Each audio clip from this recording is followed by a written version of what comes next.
नमस्कार, स्वागत है आप सभी का। आप देख रहे हैं इंडिया डेली। मैं हूं आपके साथ गीतू चौहान। बुलेटिन की शुरुआत करते हैं बड़ी खबर के साथ। टीएलपी और पाकिस्तान सेना के बीच संघर्ष। सेना की फायरिंग में टीएलपी समर्थकों की मौत। संघर्ष में 282 लोग मारे गए हैं। फायरिंग में 1900 से ज्यादा लोग घायल हुए हैं। टीएलपी अध्यक्ष साद रिजवी की हालत गंभीर बनी हुई है। ये बड़ी खबर। सेना की फायरिंग में टीएलपी समर्थकों की मौत हुई है। 282 लोग संघर्ष में मारे गए हैं। तो टीएलपी और पाकिस्तान सेना के बीच ये संघर्ष हुआ है। टीएलपी और पाकिस्तान सेना के बीच संघर्ष की खबर। सेना की फायरिंग में टीएलपी समर्थकों की मौत का ये मामला। संघर्ष में 282 लोग मारे गए हैं। फायरिंग में 1900 से ज्यादा लोग घायल है। टीएलपी अध्यक्ष साद रिजवी की हालत गंभीर बनी हुई है, जिन्हें 3 गोलियां लगी है। बड़ी खबर। लगातार अपनी मांगों को लेकर प्रदर्शन यहां पर किया जा रहा था और सीधे तौर पर गाजा पीस समझौते को लेकर ये पूरा मामला था, जिसके चलते यहाँ पर जो प्रदर्शनकारी हैं प्रदर्शन कर रहे थे। शांतिपूर्ण प्रदर्शन था ये, लेकिन उसके बाद यहाँ पर पाकिस्तानी सेना ने इन पर फायरिंग कर दी।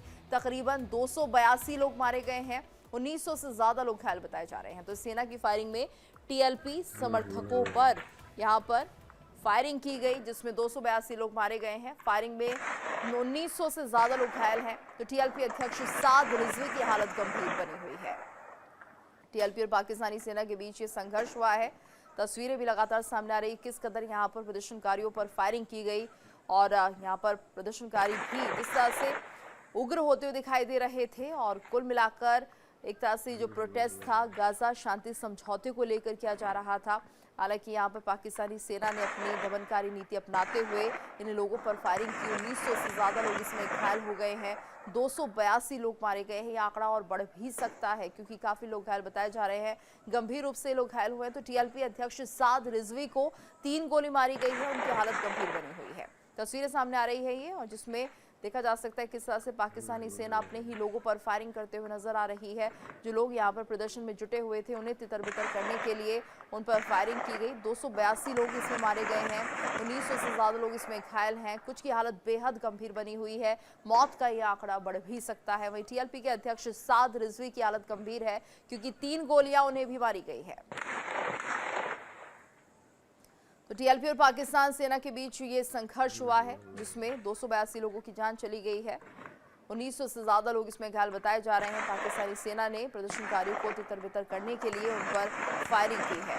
और ज्यादा जानकारी के लिए बात करेंगे संवाददाता रमन सैनी से। रमन, तो यहाँ पर जिस तरह से पाकिस्तान अपनी दमनकारी नीतियों के लिए जाना जाता है, वैसा ही कुछ होता हुआ दिखाई दिया है। टीएलपी समर्थकों पर फायरिंग की गई, 282 की मौत हो गई है।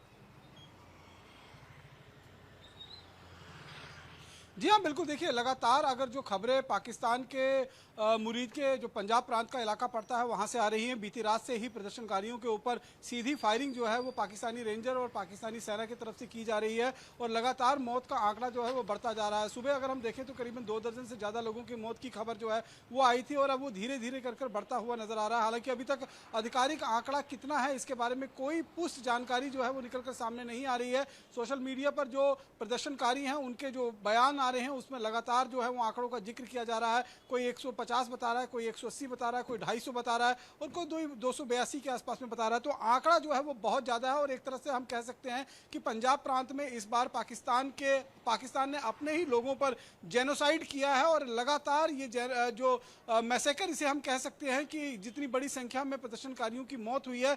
2 दिन पहले भी हमने देखा था कि किस तरीके से इन्हीं प्रदर्शनकारियों को लाहौर में रोकने के लिए बाकायदा जो हेलीकॉप्टर में गन माउंट कर फायरिंग की जा रही थी और उसके बाद वहां पर भी करीबन 12 से 13 लोगों की मौत हुई थी और उसके बाद ये आंकड़ा जो है वो लगातार बढ़ता जा रहा है। अब जिस तरीके की तस्वीर निकलकर सामने आ रही है बहुत भयावह तस्वीर है, क्योंकि पाकिस्तान का जो पंजाब प्रांत, क्योंकि अगर पाकिस्तान का कोई दिल कहा जाता है तो वो पंजाब प्रांत ही एक असली जो पाकिस्तान है वो पंजाब प्रांत ही है। बाकी तो हर जगह पर पाकिस्तान को चुनौतियां मिल रही थी, चाहे वो खैबर पख्तूनख्वा का इलाका हो, चाहे वो गिलगित बाल्टिस्तान का इलाका हो, चाहे पीओके का इलाका हो, चाहे नीचे सिंध प्रांत का इलाका जो कराची के साथ लगता हुआ है, चाहे वो बलूचिस्तान का इलाका हो। इन सब इलाकों में तो पहले से ही चुनौतियां बहुत ज़्यादा थी, लेकिन सिर्फ और सिर्फ एक इलाका ऐसा जो पंजाब प्रांत था, जिसे हार्ट ऑफ द पाकिस्तान कहा जाता है, जिसे पाकिस्तान का दिल कहा जाता था, आज उस दिल को भी पाकिस्तान की सेना और आसिम मुनीर के जो ये कह सकते हैं कि दमनकारी नीतियां जो आसिम मुनीर की हैं उन्होंने पाकिस्तान के दिल को भी पूरी तरीके से छलनी कर दिया है।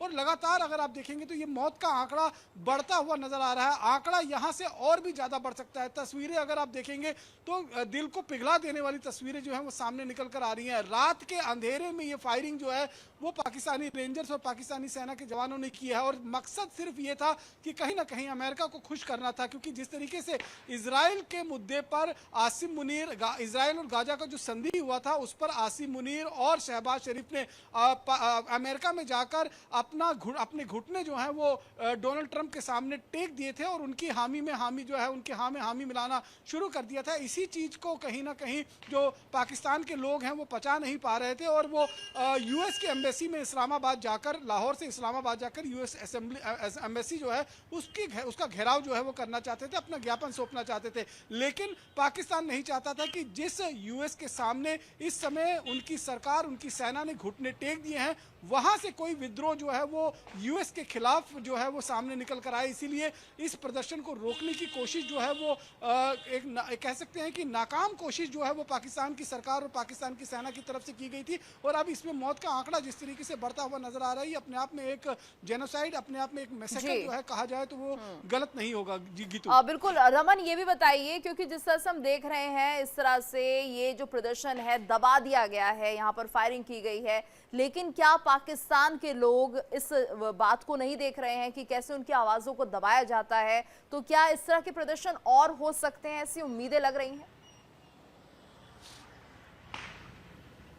देखिए, जिस तरीके से लगातार पिछले 5 दिनों से अगर हम देखें तो लाहौर से इस प्रदर्शन की शुरुआत हुई थी, क्योंकि एलबी के टीएलबी जो है यानी कि तहरीक लेबाक है वो लाहौर का एक कट्टरपंथी गुट माना जाता है, और गाजा में जो कुछ हो रहा था इजराइल की तरफ से, जिस तरीके से बमबारी हो रही थी, अटैक हो रही थी, उसको लेकर पहले भी हमने देखा था कि किस तरीके से जो पाकिस्तान के लोग गाजा के समर्थन में सामने निकल कर आए थे। और अब पाकिस्तान की सरकार ही अगर गाजा को अनदेखी करते हुए जो डोनाल्ड ट्रंप की नीति है इजराइल के प्रति, उसको अगर वो अपनाने की बात कर रहे हैं तो निश्चित रूप में गुस्सा और रोष प्रदर्शन जो था वो बढ़ना ही था। और अभी जिस तरीके से दमनकारी नीति का अपनाते हुए एक जेनोसाइड, एक मैसेकर पाकिस्तान की सरकार के कहने पर पाकिस्तान की सेना ने किया है, ये गुस्सा अभी शांत होने वाला नहीं है। अभी यहां से प्रदर्शन जो है वो और ज्यादा उग्र हो सकता है, और ज्यादा बढ़ सकता है। पहले दिन हमने देखा था लाहौर में जब एलबी के टीएलबी के जो आंदोलनकारी थे उन्होंने पुलिस को और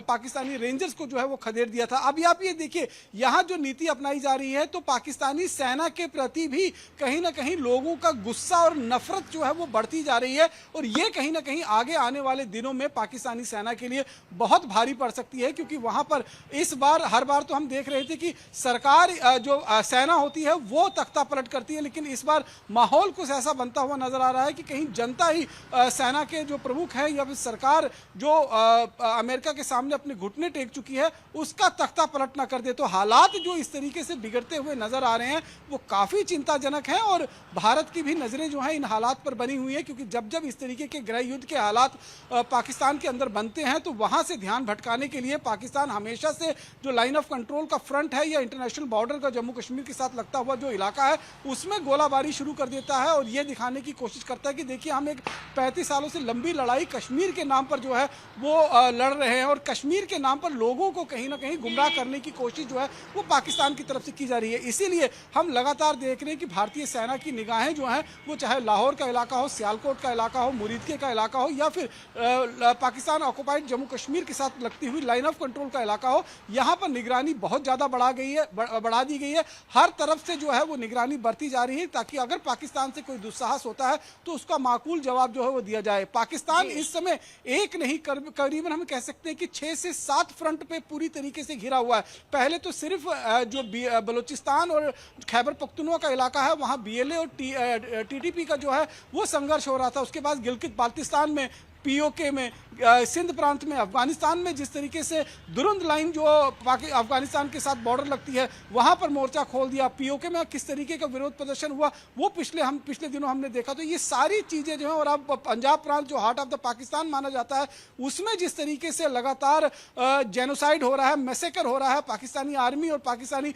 रेंजर्स के जवान जो है वो लगातार निर्दोष निहत्थे पाकिस्तानियों को गोलियों से अपना निशाना बना रहे हैं, हेलीकॉप्टर से फायरिंग की जा रही है, मौत का आंकड़ा लगातार बढ़ता जा रहा है। तो ये सारी चीजें जो हैं वो कहीं ना कहीं गुस्से की आग पाकिस्तान की सरकार और पाकिस्तानी की सेना के खिलाफ आम जनता और आम नागरिकों की बढ़ाती हुई नजर आ रही है। गीतू, बिल्कुल। और रमन, यहाँ पर ये भी देखिए जिस तरह से पाकिस्तान इस वक्त चारों तरफ से घिरता हुआ दिख रहा है। अभी हमने हाल फिलहाल में ही देखा था पीओके में किस तरह से पाकिस्तानी सेना को लेकर गुस्सा था, पाकिस्तान को लेकर गुस्सा था और पाकिस्तान को मजबूर होना पड़ा था उनकी बातें सुनने के लिए। वहीं अगर हम बात करें गिलगिट बाल्टिस्तान की तो वहाँ भी हालात ऐसे बने हुए। खैबर पख्तूनख्वा की बात करें तो वहाँ भी कुछ ऐसी ही जो नीतियां हैं वो चल रही हैं। तो क्या माना जाए, इस वक्त जो पाकिस्तान है चारों तरफ से घिरता हुआ दिख रहा है, अफगानिस्तान के साथ भी हमने देखा किस तरह से संघर्ष रहा है, तो कुल मिलाकर पाकिस्तान की स्थिति अभी है कैसी? देखिए, पाकिस्तान की स्थिति की अगर हम बात करेंगे तो बद से बदतर होती हुई नजर आ रही है, क्योंकि न केवल बॉर्डर पर जो इलाका पड़ता है वहां से पाकिस्तान घिरा हुआ है, एक तरफ से अफगानिस्तान लगातार उसको जो उस पर अटैक किया है उसने पिछले दिनों, उससे आप समझिए कि किस तरीके के हालात है। 58 पाकिस्तानी सैनिकों की मौत जो है वो दुरंत लाइन पर हुई है। भारत के साथ कॉन्फ्लिक्ट लगातार ऑपरेशन सिंदूर के चलते पीओके और जो पूरा बॉर्डर गुजरात के सरक्रीक से लेकर और पूरा लाइन ऑफ कंट्रोल का कश्मीर घाटी और लेह लद्दाख तक जो है वो ये कह सकते हैं सियाचिन ग्लेशियर तक जो है वो फ्रंट पूरी तरीके से खुला हुआ है। दूसरी तरफ अगर अंदर खेमे में देखें तो पीओके एक सेक्टर पड़ता है, गिलगित बाल्टिस्तान दूसरा सेक्टर बनता है, खैबर पख्तूनख्वा जहां नॉर्थ वजीरिस्तान का इलाका है वहां पर बाकायदा टीटीपी के लड़ाके उनको जो है वो चुनौतियां देते हुए नजर आ रहे हैं, उनके ऊपर लगातार अटैक कर रहे हैं। बलूचिस्तान ने अपने आप को आजाद घोषित कर दिया है। सिंध प्रांत जो है वो लगातार वहां पर विरोध प्रदर्शन किए जा रहे हैं और अब पंजाब यानी कि बद से बदतर हालत हो चुकी है पाकिस्तान की, लेकिन अभी भी ये सुधरने को तैयार नहीं है। लेकिन यहाँ के जो लोग हैं उनके अंदर जरूर गुस्सा होगा और इसका भी एक तरह से विद्रोह के रूप में हम नतीजा देखेंगे। धन्यवाद आपका इस पूरी जानकारी के लिए।